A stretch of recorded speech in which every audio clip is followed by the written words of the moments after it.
Hello, and welcome to Khyber Shards, a 5th edition actual play show set in the Eberron campaign world. As you can see, I'm running solo today, and it is a Friday, so we're going to be taking some questions from the audience. This Friday, I want to talk a little bit about, from a GM perspective, about villains. We've got the party engaged in some trouble with their adversaries right now, and so I wanted to talk a little bit about villains, how villains can be used, how I'm trying to use villains. I'm particularly in Khyber Shards because of the comic book inspirations and because this is a big theme that Keith Baker talks about for Eberron a lot. I'm trying very hard to make sure that I have recurring villains. This is really quite hard to do in D&D, and not every D&D game needs to do this. I mean, if you're playing a really classic D&D dungeon crawler, you don't necessarily, you can have recurring villains in those cases, but you don't necessarily need recurring villains. But for the kind of game that I'm running, that is very inspired by comic books, that's very relationshipy, that's very personal, you want to make your villain not be just some sort of faceless dark lord. That kind of villain works better in a very, very different kind of game.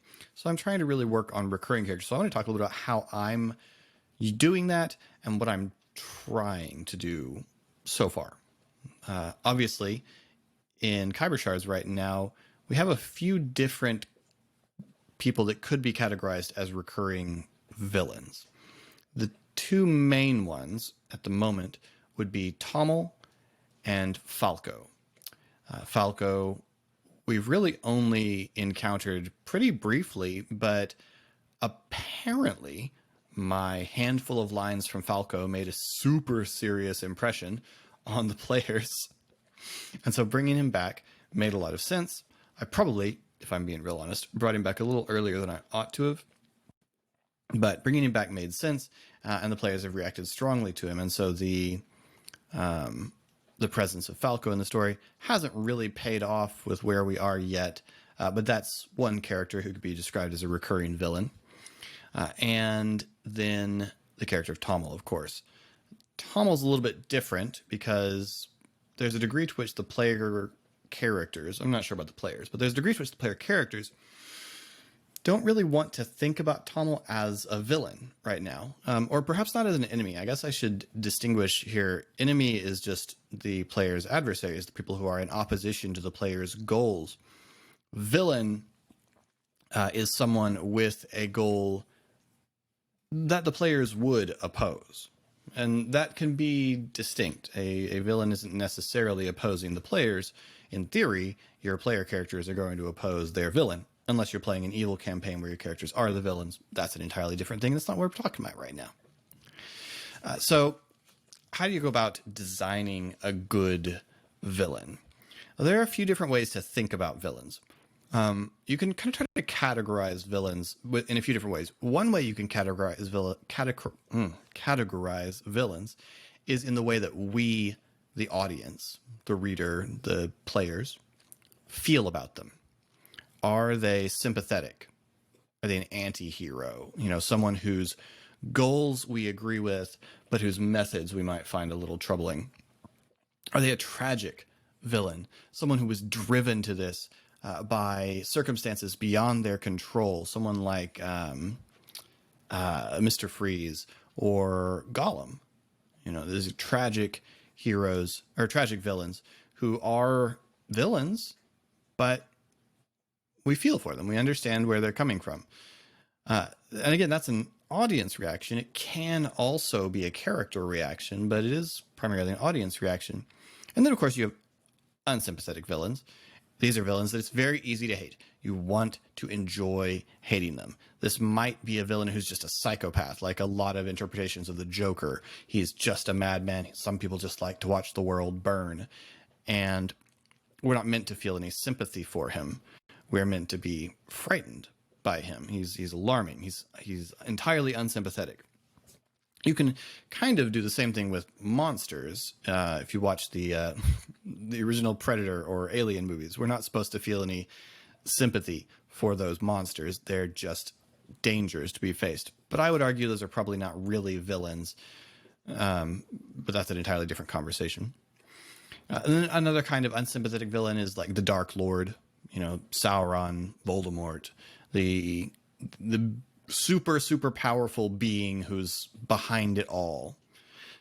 These are good villains for really epic campaigns. They're bad villains for really personal campaigns. I'm not using Dark Lords or great conquerors.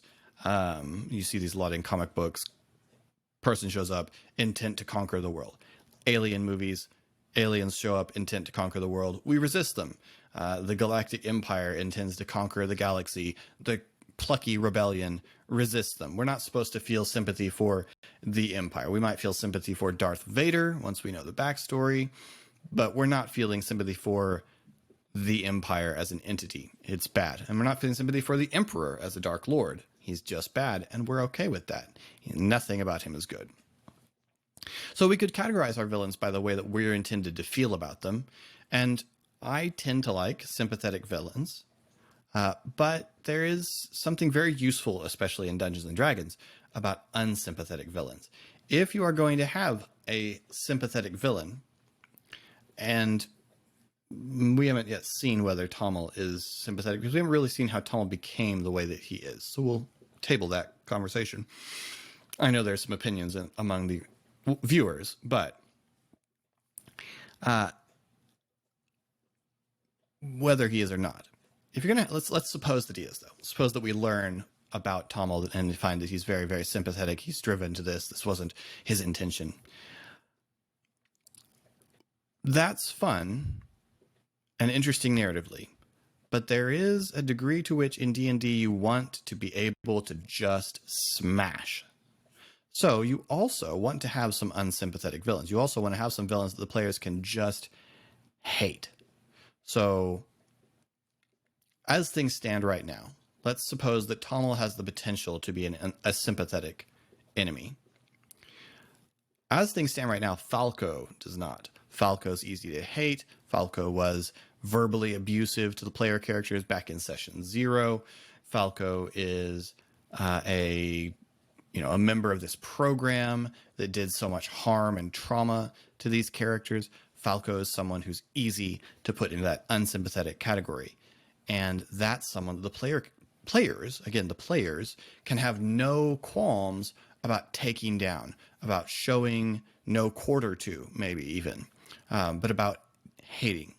Their characters might have different reactions, but the players aren't going to have a problem with this. You want to have both of those things to give the players a little bit of relief from the moral challenge that comes with dealing with sympathetic villains. So how we feel about them is one way. Another way we can categorize a villain is what they do. Are they a plotter? They're the mastermind behind the scenes. Are they Lex Luthor? Are they a killer? Is this Bane or Sabretooth? Is this a villain who's coming straight at the heroes with murder in their eyes? Are they a trickster? Loki, right? Are they a trickster whose goal is to demonstrate their superior intellect to the villains? Loki, the Riddler, that sort of thing. There's a lot more. We could create a really, really long list of what they do categorizations. But that's another way we can categorize our villain, is what do they do? And that's going to tell us how are they going to try to achieve their goals. It's also going to give us some clues as to what kind of goals that villain would have, because a villain needs goals. We want the villain to have goals so that the villain feels alive. Now, again, if we're just running a simple dungeon crawler, then the villain's goal might be don't let the heroes steal their treasure. If you look at The Hobbit, Smaug is a villain. He's not sympathetic. He's got one goal: keep all his treasure, kill anyone who tries to take his treasure. He's very, very simple. Nothing sympathetic about him. We're not going to get a live action remake where we learn that Smaug was really driven to it by his tragic past. That's just not in the cards for that character. He's easy to hate. So again, if we're doing some kinds of stories, don't need really complicated goals. So a villain doesn't have to have complicated goals, but a villain does have to have goals. Otherwise, they're going to feel like just a cardboard punching bag. That doesn't make any sense. Cardboard punching bag. Who does that? They're going to feel flat. They're going to feel simple. And then a third way that I like to categorize my villain is their relation to the characters. Are they the characters opposite, or are they the characters dark mirror? You look at, in our game, let's take Tommel again, and let's just categorize Tommel in these ways. Tommel, we don't really know whether Tommel is sympathetic or unsympathetic yet. So we don't yet know how we feel about Tommel. But we probably haven't decided as an audience that he's entirely unsympathetic. We don't know what has happened. We don't know how he got here. What does he do? What is Tommel? Right now, it seems that Tommel is probably a killer. Tommel seems, he's not trying to kill the heroes yet, but Tommel seems like someone who solves his problems. In fact, he's said he's quite eager to get into fights with the Dragon Marked Houses. Tommel solves his problems through violence. He achieves his goals through violence and the threat of violence, through force and the threat of force, not necessarily just violence. And then what is his relationship to the player characters? Well, he's probably in that dark mirror category. He's not really the opposite of the player characters because they can see themselves in it. They can see in Tommel where they might be given a different path. You know, Tommel is there, but for the grace of God go I, when they look at him. Excuse me. So we can categorize in those ways. There are other ways we can categorize, but for the purposes here, this is sort of my flow chart. I want to know, how are we going to feel? How do I want my players to feel about the villain? What's the villain's relationship to the characters? And what does the villain do? How does the villain try to achieve their goals? So that's step one.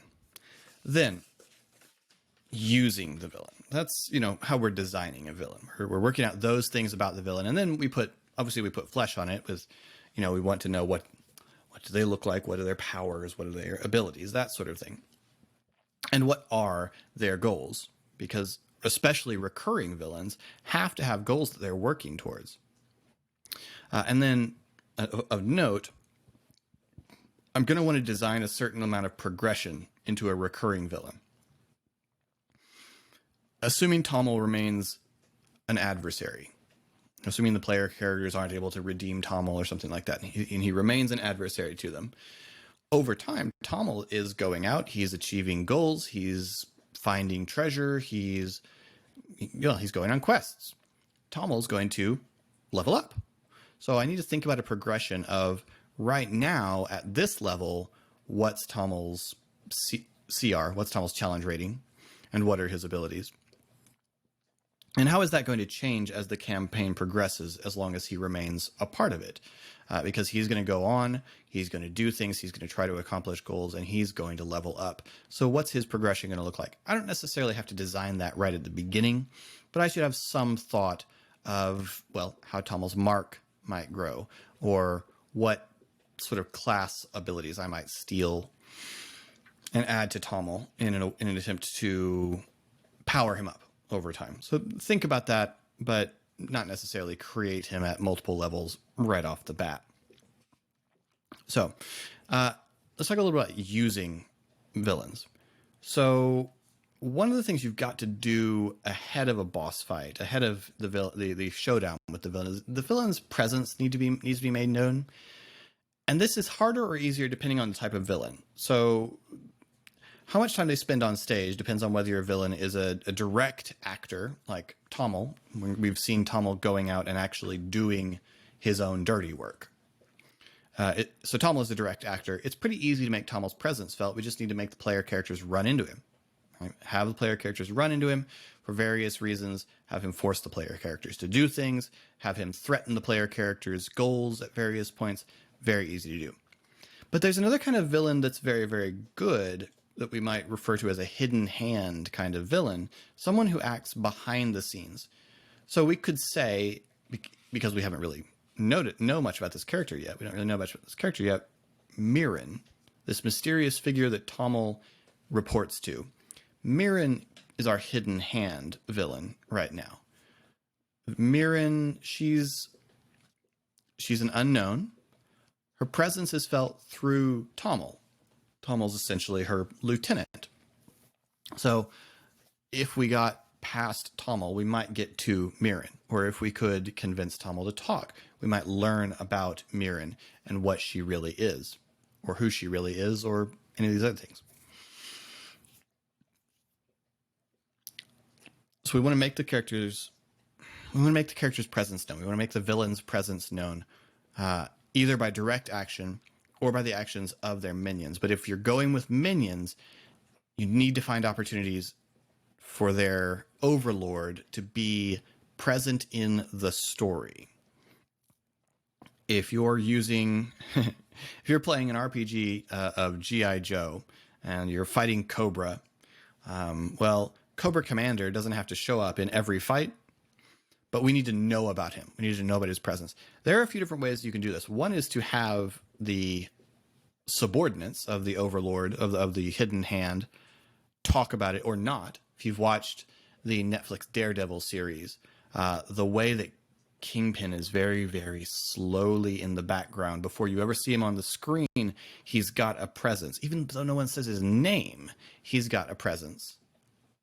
And that works by having people talk about him. Another thing you can do that doesn't get used a lot in RPGs or in tabletop RPGs is you can do cutscenes. You can jump to meanwhile and jump over to Cobra's base and give us a little piece of what Cobra Commander is up to, what's going on over there. That's tricky because you don't necessarily want to give the player characters too much information, but I tend to like a little bit of dramatic irony.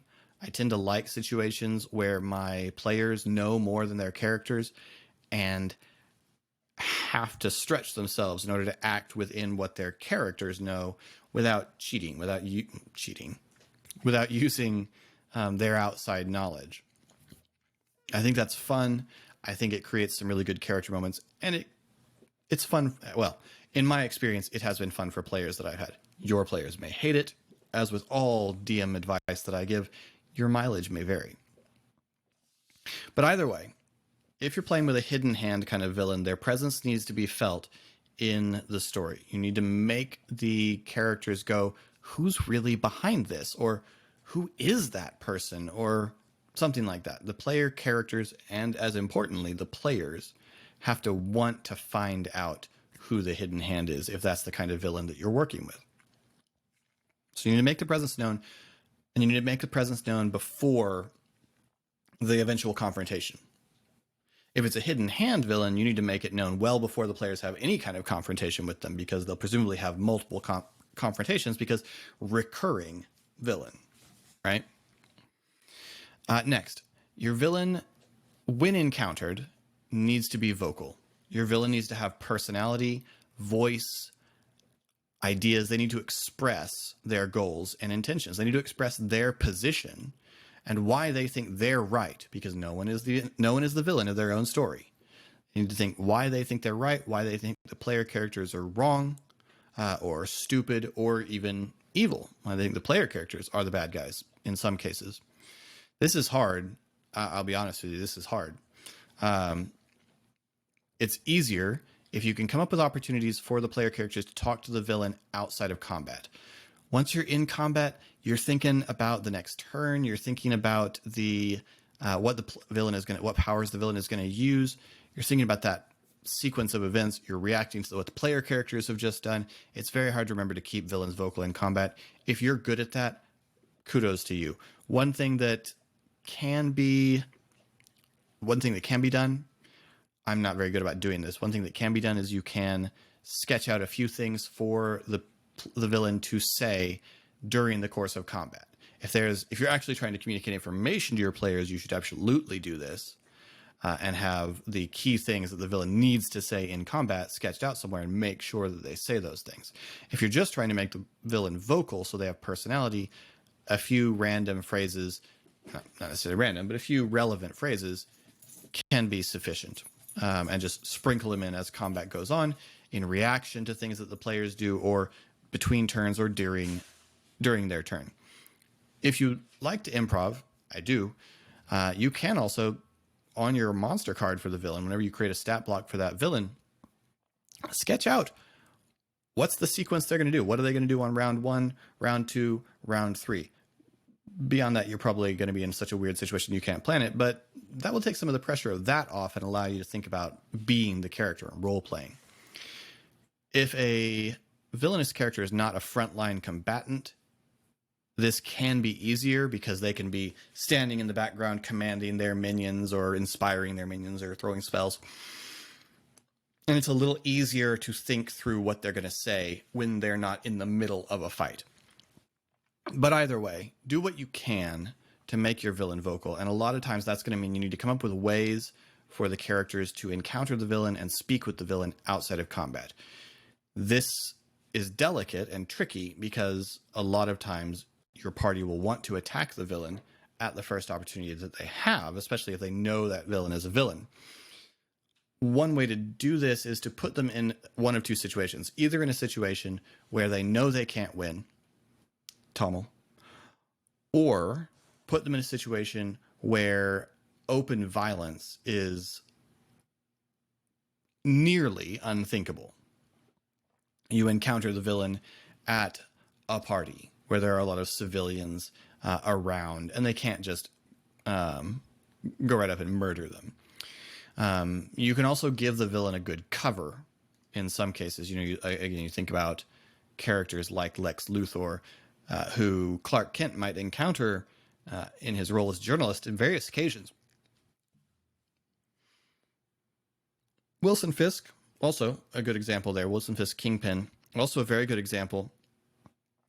Matt Murdock or Peter Parker might encounter him around town, but since no one else knows the truth about that character, they cannot openly attack them. And that's another good way to protect your villain and give opportunities for them to interact with the player characters outside of combat. Combat really shouldn't be your only interaction with your villain. Otherwise, your villain's almost certainly going to get killed. Combat is just too unpredictable.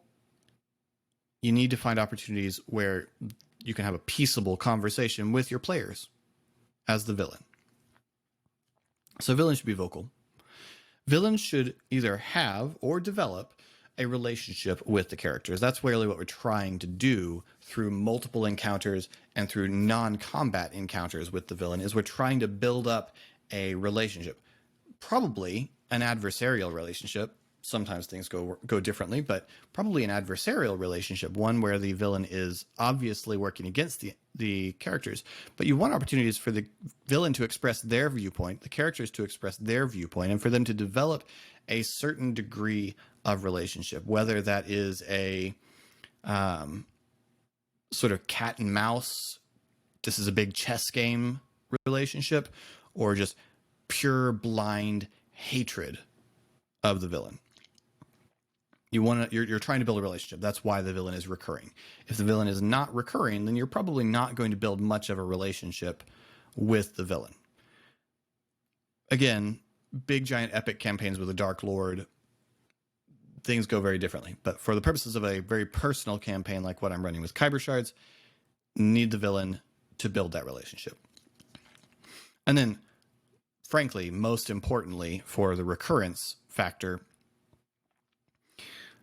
the villain needs to be durable. The villain needs some pretty strong narrative armor. So how do you do this? One way is you make the villain genuinely durable. You give the villain a lot of hit points, or ways to recover hit points rapidly in the middle of combat. Another is henchmen. You give the villain lots of henchmen and use them to protect the villain in the midst of combat. Matthew Colville's action-oriented monster rules that you can find all sorts of versions of on Reddit, and you can find YouTube videos where he's talked about those. They're a great way to do this because you can let the villain take action. It gives the villain kind of what are sort of like legendary actions. It gives the villain actions between combat in reaction to the player actions, and it can really help make the villain a lot more durable and overcome the action economy to prevent your villain from getting killed right off the bat. And then you can also build in escape hatches. So let's suppose your player characters are fighting with their villain and their villain is trapped, you don't have any good way to get out of this encounter. They've managed to corner the villain in a building that there's no obvious escape from. This is not a villain where it's plausible that they are just packing a prepared spell of teleport or plane shift or dimension door or something like that. Or you've got player characters who are going to be able to counterspell those things. These are real possibilities. Your player characters strike the finishing blow in some really big dramatic way. Maybe if they cast a big spell, you have the building collapse, burying everyone. And when they dig through the rubble, they can find the villain's body. Maybe the villain's henchmen show up at just the right moment to give the villain time to escape. Maybe the villain can pull something where the player characters have to choose between chasing the villain, chasing them, or rescuing civilians who are endangered by something the villain has done. So the villain is cornered, the players are here, and so the villain, rather than attacking the players, the villain throws a fireball over at the corner of another building, destabilizing it so that it's going to fall, and unless the player characters rush over there to do something about it, it will fall and into the marketplace and crush dozens and dozens of people. If your player characters are heroic, they'll probably choose to go rescue the civilians, giving your villain the opportunity to escape. Build in escape hatches. When you're planning an encounter with the villain, figure out what are your escape hatches, and I recommend more than one. Do your best to make them very plausible, but there is a degree to which this is not. If you have developed a good, healthy, non-adversarial relationship with your players, they're going to accept this. They're going to accept that the villain has escape hatches until the climactic fight, until the story earns that climactic fight.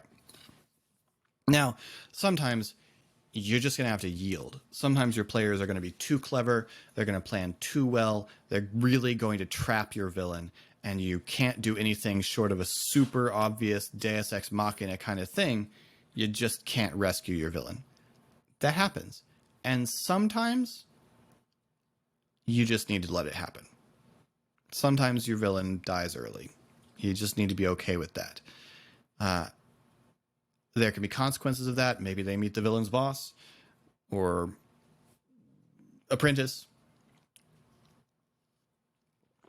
But sometimes that's going to happen, and you just got to be ready to deal with it. But as much as possible, build in some escape hatches to allow your villain the opportunity to recur. Otherwise, they're not recurring. Anyway, so those are some of my thoughts on designing villains. We have a few questions from our community that I wanted to get through here. So we will start with some questions from Eric, not the Eric who plays in this game, the other Eric, as he's known on our Discord. Eric asks, Philip, what plane would you most like to visit if you could, and why? Solanas, probably the Feywild. I like fairy stories. I like fantasy. I like talking animals. I like elves and pixies and Eladrin and the Archfey. I like all of those story elements, and I like story. And also, of the planes, it's the one I feel like I would have a good chance of escaping or of surviving as long as I could identify the kind of story that this layer of Thelanis is in. So I feel reasonably confident in how to survive in Thelanis, and I like the atmosphere of Thelanis. Devious Pop Tart asks, what are some of your favorite villains? Further, what guidelines do you follow when creating villains? Well, I've just talked about guidelines I follow when creating villains. So there you go. What are some of my favorite villains? I like sympathetic villains. I like tragic villains too. Loki, as he's been done in the MCU, is one of my favorite villains. I think Thanos is quite a good villain also. Gollum, to the degree that you call him a villain, is beautiful and tragic and sad, and I love it. Within comic books, I would say I'm a big fan of Magneto, Apocalypse, for a very different reason in terms of Apocalypse. Magneto obviously is somewhat sympathetic and tragic. Apocalypse is not so much. Mr. Sinister, also outstanding villain, because he's you could just hate him. You could just hate him. I mean, he has a tragic backstory, and so there was some sympatheticness at one point in his backstory, but by the time you encounter him in comics, he's just, come on, he's just evil, right? He's just evil. So those are some of my favorite villains. I tend to like sympathetic ones. I tend to like ones that are tragic, that you can kind of understand where they're coming from and that you feel for them. Next up, I have a couple of questions from Adam that were seconded from RA that were seconded by members of our community. So I guess I've never said players can't ask questions for these. So here we go. So RA asks, separate from whatever the players might throw at you, do you see this campaign extending beyond Stormreach? I have a couple of adventures in mind, in my head, that are just sort of loosely sketched that would take the player characters beyond Stormreach on missions, potentially, or on missions might not be the right word, but to accomplish things. So there's some things that the player characters might want to accomplish or oppose that would take them beyond Stormreach. And then, of course, there are lots of things that could take them out into the jungle beyond Stormreach. So I think the campaign could move to where things occur outside of Stormreach and even outside of Zendrick. I'm not sure that the center of the campaign is likely to move beyond Stormreach, again, barring actions by the player characters, which are always unpredictable and must always be accounted for. RA also says, you GM like a lot. That's true. Do you prefer being a GM or a player? Are you getting anything unique out of GMing in public, so to speak? It's hard to say. I really do like being a player. I like GMing and I like being a player. I wouldn't want to not GM at all, but I would be okay GMing less and getting to play more. So right now, my GM to player ratio is probably 60, 40, 70, 30 in favor of GM. I would be okay with that ratio shifting. But I like GMing a lot. I take a great deal of fun in it. I enjoy crafting story, and I enjoy interacting with my players from that perspective. So I like them both. I think most GMs wish they could be a player a little more often. Am I getting anything unique out of GMing in public? I'm trying to quantify it. I'm sure that I am. It's probably not that different from what I get out of playing in public on the podcast. I'm aware of the audience, and when things happen in the game, I think about how is the audience going to react sometimes. I try not to seek out reviews or take bad comments to heart. I'm not really as open to criticism as some people who do this are, and maybe not as much as I should be. So I don't tend to take those things too much to heart, but I am much more aware of the audience, and I think about it a little bit more in my planning, and I think about it a little bit more after a session where I think, oh man, people are going to just hate that, or people are going to be confused by that, or that sort of thing. Yeah. So that makes it sound bad, but I'm a little more aware of things. I have a little bit of a heightened awareness of what's happening and how things can be interpreted. And that's probably making me a more thoughtful GM. It's probably making me a little bit more thoughtful in my planning and thoughtful in my reactions to things. I'm probably also getting a little better at making sure that each character gets spotlight moments. That's a lot more noticeable when I'm rewatching things or re-listening to things. So I like to I like to think that I'm getting better at making sure that the spotlight gets shared than it sometimes is, than you can sometimes fall into. There was some discussion of GMing by improv, which I do a lot. Richard asks, how does this improv style of GMing work when you are co-DMing? Me and Eric, as we talked about back on the knowledge check when we were doing that frequently, co-DM'd a big long campaign, our first real D&D campaign. And we co-DM'd a campaign for about 3 years, and we both really liked co-DMing. I really didn't DM, I really didn't run games in the same kind of improvisational way that I do today back then. I am much more improvisational and much more confident in making it up as I go along than I was back then. Like then I planned things much more thoroughly in advance. So right now I'm not co-DMing. I haven't really, me and Eric briefly co-DM'd a couple of other things, but I haven't really gotten to co-DM much since then. Excuse me. It's late. Sorry. So I'm not sure how it would go. I will say my improvisational style got me in trouble a couple of times with Eric. I once killed an NPC that he had plans for. I didn't know he had plans for because we didn't share everything with each other because we were also playing in the game. So I can see how making it up as I go along, well, making up things in sessions in the moment could create trouble for a co-GM, and I'd have to be a little more careful about it. But I have not done that since I became a much more improvisational GM, so I don't know.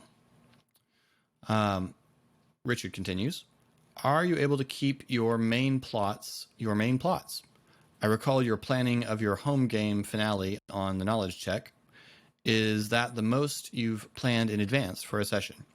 Second question first. Yes, by far the most advanced I've planned for a session was the grand finale of my Mummy's Mask campaign, which ended a couple of years ago. So yes, absolutely, that was the most I planned in advance. I was planning that session for several months in advance. I had the basic sketch of it. I was probably actually working in earnest on it for a few weeks ahead of time. But yes, that is definitely the farthest I've ever planned a session in advance. Are you able to keep your main plots? Sometimes, sometimes the player characters just aren't really engaged with it. Sometimes they just don't engage with what you're putting out there, and trying to force them into that path, it's not going to feel good. It's not going to be narratively satisfying, and unless you adapt to something they're more interested in, they're going to be bored. So sometimes, sorry to be imprecise there. So far, I don't know that I have a main plot in Khyber Shards. I have some things that I intend to introduce to see what the players do. But so far, I'm kind of just dangling bait out for the player characters and letting them choose what bait to take. The thing they have picked up on is the thing with Tommel and the Stormhammers and what Tommel is up to. And so right now, we're following that path. Right now, that's our main plot, as it were. When you're able to, when you have either such a great resource as all the stuff written about Stormreach to allow you to build a little sandbox, or when you can put in the work, as I have done with my One Ring campaign, to create a sandbox, that is easier because you aren't building necessarily a main plot. You're letting the player characters and the players decide which way the story will go. So yeah, sometimes when I can keep the players engaged, yes. When not, you do what you can. RA also asks, are we using any customized resurrection rules? That's a fair question, and I'm not sure. Probably to a certain extent. I tend to agree with Keith Baker that there are certain spells that are very, very uncommon outside the Dragon Marked houses. And I tend to think of Raised Dead as one of those. I tend to think of Raised Dead as something that House Jarasco has artifacts and eldritch machines that will do that, but that it's not something that just anyone can do. Now I don't have a cleric in my party. A cleric, I might make an exception for that. Maybe. I'd think about it.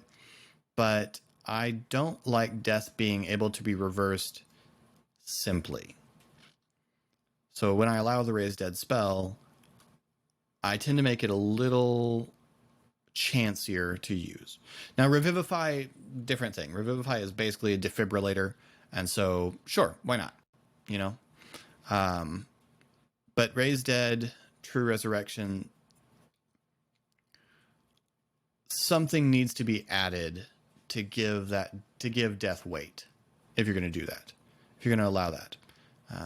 The diamond you use has to be a super special diamond, and so you've got to go and acquire the rare black diamond of such and such place in order to successfully cast this Raised Dead spell.